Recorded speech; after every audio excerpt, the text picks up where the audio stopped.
Hey guys, today we'll be talking about the median nerve. So, what sort of stuff do you need to know about the median nerve? Well, its course is important, and oftentimes these neovasculature they come up in various MCQs, right? So, one question can be, which nerve is referred to as the laborer's nerve? And your answer will be the median nerve. We can have a second part, and they'll be asking you to justify your point. And you will justify it by saying that it is the nerve that supplies the majority of the long flexor tendons, excepting a few. So it is responsible for, now this is an important word to use for full marks, for responsible for coarse movements. So a median nerve is basically a laborer's best friend. If a laborer somehow manages to injure his median nerve, he might lose his livelihood. Now that is a way of remembering it by relating it to stories and such. Median, middle, right? So what about the median nerve? It is a terminal branch of the brachial plexus. So it's probably not a good idea to call it as the medial, as an terminal branch. It has part from both the lateral cord and the medial cord after all. But you should know where it originates. Don't get confused. Brachial plexus.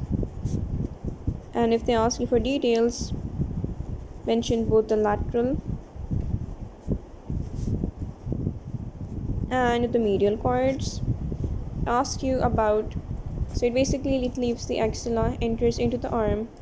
They ask you about its branches in the arm. You're going to mention it doesn't have any except a few to the brachial artery. And a very important relation is that it is at the level of the insertion of the coracobrachialis. It is known to traverse or to cross over the brachial artery from the lateral to the medial side. So the median nerve is basically an important relation of the brachial artery in the arm. In the forearm, as far as relations are concerned, firstly it's in the cubital fossa. In the cubital fossa, it's basically the medialmost content, medial to the brachial artery, the tendon of the bicipital, the tendon of the biceps, and here we have the radial nerve. Anyways, so how does it get into the forearm? So the medial boundary, is formed by the pronator teres muscle, which has two heads, a humeral and an ulnar. Humerus coming from the medial epicondyle, the ulnar coming from the coronoid process. So in order for it to enter the forearm, it crosses between the two heads of the pronator teres, and this is something that can be asked in MCQ. Between the heads of which muscle must the median nerve pass through in order to enter the forearm from the cubital fossa? If you remember, that is the medialmost content of the cubital fossa, which is an MCQ in and of itself, and you remember the medial boundary is the pronator teres. It's going to be not hard for you to get how it would enter, because obviously it will have to leave this bounded area, right?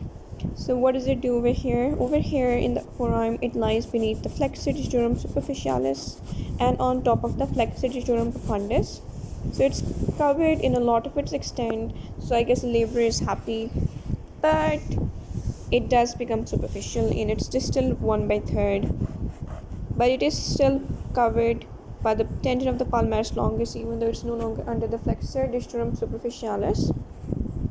Even so, it is relatively superficial, and it does lie between two muscles. Firstly, it was beneath the flexor digitorum superficialis. Now it's between the flexor digitorum superficialis and the flexor carpi radialis, because it's a bit in the middle. Initially it was medial, but it ends up somewhere in the middle, where it is now sort of superficial comparatively. So this is the part, the distal 1/3 of the forearm is the part where the laborer has to be really careful. He doesn't want this part to get injured, because that is where the median nerve is most superficial, covered by the palmaris longus, but the palmaris longus is similarly a bit medial to it, so it is quite a bit superficial. Then Thankfully, at the part of the flexor retinaculum, it passes beneath it, unlike the ulnar nerve which crosses above it.